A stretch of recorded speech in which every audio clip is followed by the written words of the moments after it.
Hello friends, welcome back to my channel. My name is Shivani. आज हम start करने वाले हैं ह्यूमन रिसोर्स मैनेजमेंट की नेक्स्ट वीडियो, जिसके अंदर हम टॉपिक्स कवर करेंगे। हमारी थी यूनिट नंबर 5, चैप्टर नंबर था 14 इंडस्ट्रियल डिस्प्यूट। इसके हमने काफ़ी सारे टॉपिक्स कवर कर लिए थे।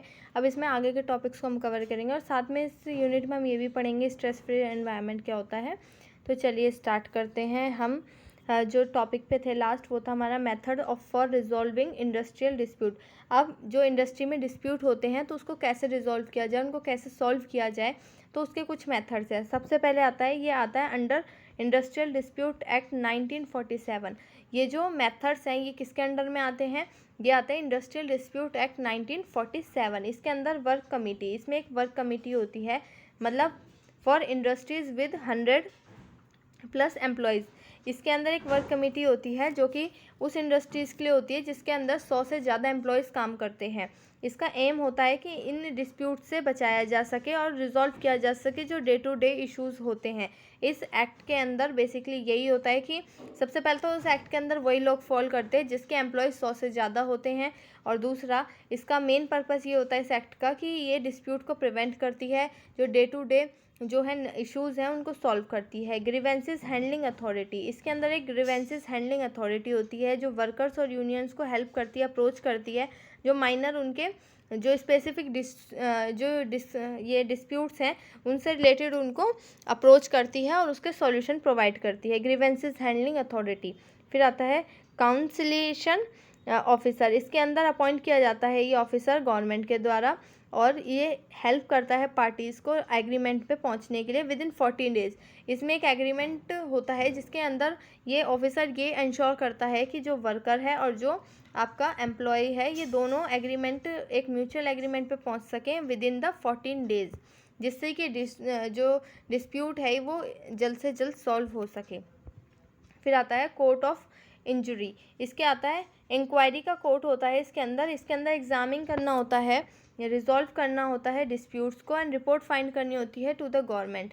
इसके अंदर क्या होता है कि कोर्ट ऑफ इंक्वायरी के अंदर होता है इसके अंदर जो अनसॉल्व डिस्प्यूट है, जो सॉल्व नहीं हुए डिस्प्यूट, उनकी रिपोर्ट और उन पर क्या क्या फाइंड किया गया है वो हमें गवर्नमेंट को देनी होती है। फिर आता है काउंसिलेशन बोर्ड। काउंसिलेशन बोर्ड होता है इसके अंदर जो एम्प्लॉयर है और जो एम्प्लॉय है उनकी रिपोर्ट देखी जाती है 2 मंथ्स की।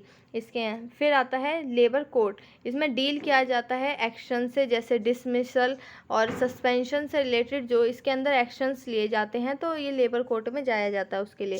फिर आता है इंडस्ट्रियल ट्रिब्यूनल। इसमें ये एक जज होते हैं इसके अंदर जो कि हैंडल करते हैं डिस्प्यूट्स को over the wages, working hours और बोनस से रिलेटेड।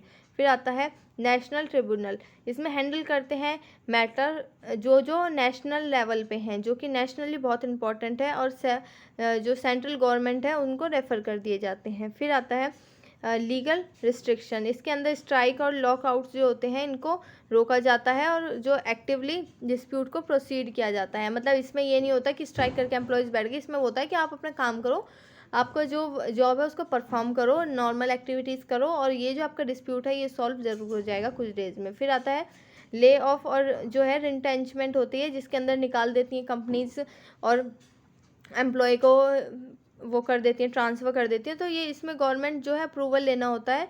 अगर 300+ वर्क फोर्स है तो गवर्नमेंट से अप्रूवल इसके अंदर कंपलसरी कर दिया जाता है।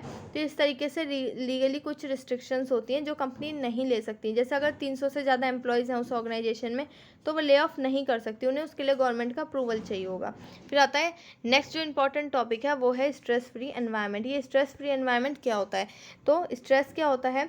स्ट्रेस एक नेचुरल रिस्पॉन्स होता है जो कि हमारे चैलेंजेस को हम नेचुरली रिस्पॉन्स करते हैं हमारे चैलेंजेस पे। ये मोटिवेट करता है परफॉर्मेंस को, and become the harmful when overwhelming. जब बहुत ज़्यादा हम स्ट्रेस लेने लगते हैं, एक तरीके से अगर हम एक तरीके से कैलकुलेटिव स्ट्रेस होता है, अगर ये थोड़ा सा स्ट्रेस होता है तो ये एक तरीके से हमें परफॉर्म करने के लिए मोटिवेट करता है। बट अगर ये ज़्यादा हो जाता है स्ट्रेस, अगर हम बहुत ज़्यादा लेते हैं तो ये हमारे लिए हार्मफुल भी हो जाता है। वर्क प्लेस पे क्या होता है, अगर हाई स्ट्रेस लेवल होता है तो इससे हमारी प्रोडक्टिविटी कम हो जाती है और हम अपसेंट होना स्टार्ट कर जाते हैं। जिस वर्क में हमें बहुत ज़्यादा स्ट्रेस मिल रहा है तो हम वहाँ पर इंक्रीज़ कर देंगे हमारा अपसेंटिज़म। उसके बाद इससे कुछ हेल्थ इश्यूज़ भी क्रिएट होने लगते हैं। उसके अलावा आता है अब क्या क्या सोर्सेज होते हैं स्ट्रेस के वर्क प्लेस पे। सबसे पहले आता है क्या कारण हो सकता है, ओवर टाइम। ओवर टाइम बहुत बड़ा कारण है स्ट्रेस का। जब बहुत ज़्यादा वर्क आवर्स हम परफॉर्म करते हैं अपनी जॉब को, बहुत ज़्यादा वर्किंग आवर्स होते हैं हमारे, तो ये स्ट्रेस ऑटोमेटिकली इंक्रीज होना स्टार्ट हो जाता है। फिर आता है रिपीटेटिव टास्क। जब भी हमें कुछ नया सीखने को नहीं मिलता, हम रिपीटिव एक ही टास्क को वही रोज़ करे जाते हैं, जिससे हम लैक ऑफ वैरायटी हमारे पास कम हो जाती है और बॉर्डम हो जाता है और बोर हो जाते हैं उससे और स्ट्रेस होने लगता है इससे। फिर आता है अनसर्टेनिटी। अनसर्टेनिटी होता है अगर लैक होता है जॉब सिक्योरिटी से, कि भाई जॉब हमारी सिक्योर है कि नहीं है। अनक्लियर हमारे प्लान्स होते हैं, फ्यूचर क्या क्या किस तरीके से हमारा जो है फ्यूचर प्लान करें हम, तो हमारे प्लान्स अनक्लियर होंगे तो जो उसके लिए भी अनसर्टेनिटी होगी, तो फिर हमारा ये स्ट्रेस लेवल बहुत इंक्रीज़ होगा। फिर आता है रोल कॉन्फ्लिक्ट। अगर अनक्लियर जॉब रोल होगी और हमें उसमें कन्फ्यूज़न होगा कि क्या हमें परफॉर्म करना है, हमारे पास क्या राइट्स है, हमें नहीं पता होगा, तो इससे भी स्ट्रेस क्रिएट होगा। फिर आता है पुअर कम्युनिकेशन। अगर इनएडुकेट डेलीगेशन है, अच्छे से क्लियर नहीं कर पा रहे हैं इंस्ट्रक्शंस को, तो इससे भी स्ट्रेस क्रिएट होता है।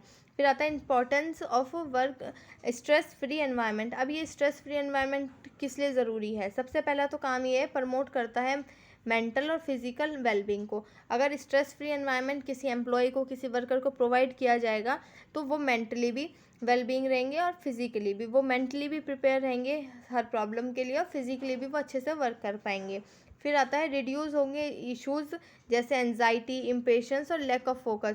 वो अच्छे से फोकस कर पाएंगे जो उनको टास्क दिए जा रहे हैं और अच्छे से उसको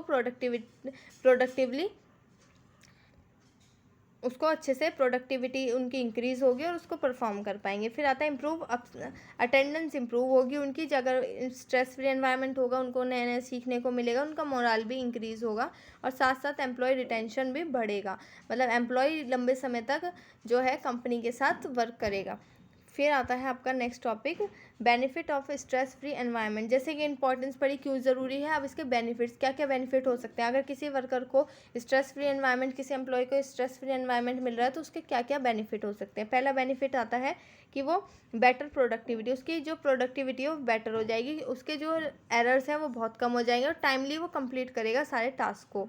फिर आता है लोअर एब्सेंटिज्म। इसमें एम्प्लॉयज़ जो हैं वो अटेंड करेंगे वर्क को रेगुलरली और एब्सेंट होना कम कर देंगे ऑर्गेनाइजेशन में। फिर आता है इम्प्रूव्ड हेल्थ। उनकी हेल्थ इम्प्रूव होगी क्योंकि उनको एंजाइटी कम होगी। जैसे स्ट्रेस लेवल, उनको स्ट्रेस ही नहीं होगा तो उनकी एंजाइटी भी बहुत कम हो जाएगी, डिप्रेशन नहीं होगा और हार्ट डिसीजेज़ भी उनकी बहुत डिक्रीज़ हो जाएंगी। उसके अलावा आता है आपका ग्रेटर ऑर्गेनाइजेशनल इफेक्टिवनेस। इससे हायर ऑर्गेनाइजेशन का भी बहुत इफेक्टिवनेस, मतलब एक तरीके से फ़ायदा होगा, जिसमें कि उनका प्रॉफिट भी बढ़ जाएगा और साथ साथ तो एम्प्लॉयज़ का मोरल भी इंक्रीज़ हो जाएगा। फिर आता है बेटर एजुकेशन एंड कॉपिंग। इसमें एम्प्लॉयज़ को हेल्प मिलेगी अपना प्रेशर को मैनेज करने में, खुद ही वो एक तरीके से अच्छे से अपनी एक्टिविटीज़ को कर पाएंगे, अपनी जॉब को परफॉर्म कर पाएंगे और साथ साथ अपने प्रेशर को भी मेंटेन कर पाएंगे। फिर आता है how to create stress free work place. अब कैसे क्रिएट किया जाए एक स्ट्रेस फ्री वर्क प्लेस, तो इसके लिए हमें सबसे पहला काम ये करना होता है कि हमें प्रमोट करना होता है हेल्दी एंड ओपननेस, जिसके अंदर हम बिल्ड करते हैं। इसका इफेक्ट क्या होगा, अगर हम प्रमोट करेंगे हेल्थ को और साथ साथ ओपननेस को, मतलब अच्छे से कम्युनिकेट की जाएगी चीज़ें और उनके हेल्थ पे फोकस किया जाएगा, तो इसका क्या फ़ायदा होगा, हम ट्रस्ट बिल्ड कर पाएंगे एम्प्लॉयर और एम्प्लॉय के बीच में और साथ साथ कम्युनिकेशन भी बहुत अच्छे से हो पाएगी। फिर आता है रिफॉर्म्स ऑफिस लेआउट। इसके अंदर जो यंगर वर्कफोर्स है उनकी नीड को सपोर्ट किया जाएगा, मतलब लेआउट ऑफिस का ऐसे बनाया जाएगा जो हमारी यंगर वर्कफोर्स है उसकी ज़रूरत को पूरा किया जाएगा और उनको अच्छे से जो हमारे जो पुराने स्टाफ है वो उनको सपोर्ट करेंगे। फिर आता है ऑफर फ्लेक्सिबल आवर्स। इसके अंदर इंक्रीज़ होगी वर्क लाइफ बैलेंस। अगर वर्क लाइफ बैलेंस उनकी इंक्रीज़ होगी तो उनका जो है स्ट्रेस भी बहुत कम हो जाएगा, स्ट्रेस होगा ही नहीं, वो स्ट्रेस फ्री वर्क प्लेस हो जाएगा। जब वो अपने अकॉर्डिंग ही काम कर पाएंगे, उनको एक तरीके से अपनी लाइफ को भी मेंटेन करने का एक तरीके से चांस मिलेगा और अपने वर्क को भी करने का, तो इसमें उनका स्ट्रेस फ्री वर्क प्लेस में बहुत हेल्प करेगा। फिर आता है अनकरेज टीम वर्क। अब हम क्या करेंगे कि अगर टीम वर्क को ज़्यादा प्रमोट करेंगे तो इससे हम स्ट्रेस फ्री वर्क प्लेस बना पाएंगे। अगर हम एक सिंगल एम्प्लॉय के ऊपर काफ़ी सारा वर्क प्रेशर दे देंगे तो वो अच्छे से परफॉर्म नहीं कर पाएगा, उसको स्ट्रेस होगा, और यही हम टीम को देंगे काम तो वो अच्छे से डिवाइड करके अपने वर्क को परफॉर्म कर पाएंगी। फिर आता है क्रिएट रिक्रिएशनल एरिया, इसके अंदर रिक्रिएशनल एरिया होता है कि उनके जो इन्जॉयमेंट के लिए, उनके जो मेंटली उनको ब्रेक देने के लिए, अगर वो उस जॉब को परफॉर्म करें 8 आवर्स तो उसके 5 आवर्स के बाद उनको एक तरीके से टी ब्रेक दे दिया, रिक्रिएशनल एरिया में उनके लिए बना दिया, जिसमें वो थोड़ा सा गेम्स खेल सकते हैं, थोड़ा डिस्कस कर सकते हैं और अपने माइंड को फ्रेश कर सकते हैं और दोबारा से अपने काम पे रीस्टार्ट कर सकते हैं। फिर आती है कुछ टेक्निक्स ऐसी जो मैनेज करते हैं एम्प्लॉयज़ के स्ट्रेस को। ऐसी कौन सी टेक्निक हैं जिससे एम्प्लॉय अपने स्ट्रेस को मैनेज कर सकते हैं? सबसे पहले आता है फैसिलिटेट कन्वर्सेशन। इसमें कन्वर्सेशन होती है जिसमें हम क्लियरली एक्सपेक्ट कर पाते हैं, एक्सपेक्टेशन होती है कि हम जो है कन्फ्यूजन को रिड्यूस कर सकें। जब अच्छे से एम्प्लॉय बात कर पाएगा अपने मैनेजर से, अब अच्छे से कम्युनिकेट कर पाएगा तो उसका जो कन्फ्यूज़न है वो भी रिड्यूस होगी और उसकी जो एक्सपेक्टेशन है वो क्लियर हो जाएंगी। बूस्ट प्रोडक्टिविटी, अगर हम उनकी प्रोडक्टिविटी बूस्ट हो जाएगी तो ये उनको हेल्प करेगा कि वो अच्छे से अपने जो डिफाइंड टास्क हैं, जो उनको टास्क दिए गए हैं, उनको अच्छे से परफॉर्म कर सके। फिर आता है लोअर स्ट्रेसर्स। इसमें क्या होता है कि उनको जो अनरियलिस्टिक डेडलाइंस होंगी उनको हटा दिया जाएगा तो उससे उनका वर्कलोड भी बहुत रिमूव हो जाएगा। फिर आता है सेट क्लियर स्टैंडर्ड्स। उनको बता दिया जाएगा कि भाई आपको ओवरलोड नहीं होगा, और इसका पर्पस ये होता है जब हम क्लियरली स्टैंडर्ड्स सेट कर देते हैं तो इससे हम उनको वर्कलोड्स और कन्फ्यूजन से उनको बचा पाएंगे। फिर आता है रिवॉर्ड एंड रिकॉग्नाइजेशन। हम एम्प्लॉय को रिवॉर्ड देंगे, उनको रिकॉग्नाइजेशन देंगे तो उनका मोटिवेट होगा और रिड्यूस होगा उनका बर्नआउट। Promote social interaction. इसका पर्पस ये होता है प्रमोट करने का सोशल इंटरेक्शन, ताकि हम उनका बिल्ड कर सके कंफर्ट और उनका trust. Provide mental health support. अगर उनको मेंटल हेल्थ सपोर्ट हम प्रोवाइड करेंगे तो उसका मेन पर्पस यही होगा कि उनको हमें वर्कशॉप्स देनी होंगी और काउंसलिंग देनी होंगी उनको अवेयर करने के लिए। उनकी जब मेंटल हेल्थ सपोर्ट हम प्रोवाइड करेंगे तो उनको काउंसलिंग देनी होगी ताकि वो अवेयर रह सके इस चीज़ से। फिर आता है ऑफर वर्क लाइफ बैलेंस। इसमें टाइम पेड ऑफ जो है पेड टाइम ऑफ होगा कि भाई जो आपका जो टाइम ऑफ है उस टाइम के लिए भी आपको पेमेंट मिलेगी, और फ्लेक्सिबल वर्क शेड्यूल्स होंगे तो इससे वो अपनी वर्क लाइफ को बैलेंस कर पाएंगे। फिर आता है इंश्योर अ सेफ़ एनवायरनमेंट। जब फिजिकली और साइकोलॉजिकल सेफ्टी होगी तो वो अच्छे से सिक्योर फील करेंगे, सेफ़ एनवायरनमेंट बना पाएंगे। फिर आता है मैनेज कॉन्फ्लिक्ट इक्विटेबल। ये रिड्यूस करता है इफ़ेक्टिवली एक तरीके से टेंशन्स को। इसमें क्या होता है कि जब मैनेज कर पाएंगे हम जो उनके भी कॉन्फ्लिक्ट्स हैं सबको बराबर तरीके से, फेयर तरीके से, तो इससे जो है उनकी जो टेंशन्स है वो रिड्यूस हो जाएंगी। अब गैदर करेंगे फीडबैक रेगुलरली, ये बहुत हेल्पफुल है ताकि जो उनके जो स्ट्रेस पॉइंट है जो एम्प्लॉयज़ के वो समझ सकें हम। तो एम्प्लॉयज़ के जो भी स्ट्रेस पॉइंट है उनको हम समझ सकें, उसके लिए हमें रेगुलरली फीडबैक जो उनके गैदर करने होंगे। अगर कम्युनिकेट करना चाहते हैं विजन्स को, अपनी वैल्यूज़ को, तो हमें क्या करना होता है, एक हारमोनियस कल्चर बनाना होगा, इनकरेज करना होगा। हारमोनियस मतलब जिसमें एक साथ सब लोग अच्छे से बात करें, टीम वर्क हो उसके अंदर, तो जिससे हम कम्युनिकेट कर पाएँ हमें आगे के क्या क्या हमारे विजन्स हैं, कंपनीज़ की क्या क्या वैल्यूज़ हैं, कंपनी को क्या उसकी फ्यूचर थिंकिंग है, उस तरीके के हम कम्युनिकेट कर पाएँ। तो उसके लिए हारमोनियस कल्चर बहुत ज़्यादा इंपॉर्टेंट होगा एक ऑर्गेनाइजेशन में। तो अब हमारा नेक्स्ट टॉपिक है suggestions to build an effective stress free work place. अब कुछ सजेशन है जिससे कि हम effective stress free work place बना सकते हैं। तो क्या क्या सजेशंस हैं? तो फर्स्ट आता है इफ़ेक्टिव रिक्रूटमेंट। सबसे पहले हम इफ़ेक्टिव रिक्रूटमेंट करेंगे जिसके अंदर हम जो पर्सन रोल के लिए फ़िट है उसको हम इंश्योर करेंगे कि वो उस पर्सन उस जॉब को ही परफॉर्म करे जिसके लिए वो फ़िट है। फिर आता है बैलेंस्ड वर्क डिस्ट्रीब्यूशन। जो ओवरलोडिंग हम एम्प्लॉयज़ पे अवॉइड करेंगे, उनको जो जितना वो वर्कलोड, ये नहीं कि उनको ओवर वर्कलोड दे दिया, उसके अलावा हम कोशिश करेंगे कि हम वर्क को इक्वली और बैलेंस तरीके से डिस्ट्रीब्यूट कर सकें। फिर आता है प्रोफाइल बेस्ड ट्रेनिंग। हम न्यू हायर की हेल्प एडजस्ट कर सकते हैं, हेल्प न्यू हायर्स एडजस्ट।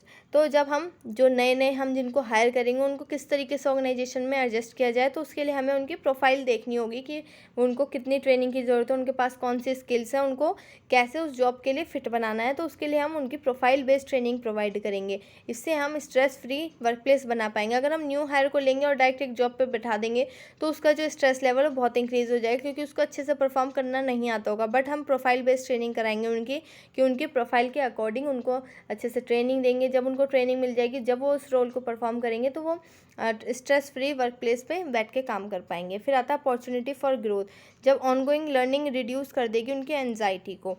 जब हम उनको रेगुलरली अपॉर्चुनिटी देंगे ग्रोथ के लिए, तो इससे क्या होगी, उनकी जो है, जब ऑनगोइंग लर्निंग होगी, फ्यूचर पर्सपेक्टिव भी होगा उनका, तो उनकी एक इंडिविजुअल ग्रोथ भी होगी, तो उनकी जो है एनजाइटी वो ऑटोमेटिकली रिड्यूस हो जाएगी। फेयर कंपनसेशन, जब हम उनको कंपनसेशन फेयर देंगे और कॉम्पिटिटिव पे करेंगे, रिड्यूस हो जाता है जब कॉम्पिटिटिव पे करते हैं हम उनको, कि जो भी उनका कॉम्पिटिटर है उससे हम थोड़ा ज़्यादा पे करेंगे, तो उनका जो डिससेटिस्फैक्शन है वो रिड्यूस हो जाता है। कंसल्ट एंड एक्सपर्ट, इसमें हम प्रोफेशनल की हेल्प लेंगे और बेस्ट एचआर प्रैक्टिसेस इसके अंदर हम इस्टेब्लिश करेंगे। तो इसके ये जो सारे सजेशंस हैं जिससे कि हम बिल्ड कर सकते हैं एक effective stress free work place. फिर आता है rejuvenation breaks at work place. ये टॉपिक जो है हम नेक्स्ट वीडियो में कवर करेंगे। तब तक के लिए thank you for watching this video. आपको ये वीडियो अच्छी लगी हो तो इसको लाइक करें, मेरे चैनल को सब्सक्राइब करें और अपकमिंग वीडियोस के लिए बेल आइकन को भी प्रेस कर लीजिए। और कोई भी फीडबैक है तो कमेंट सेक्शन में बताइए। Thank you for watching this video.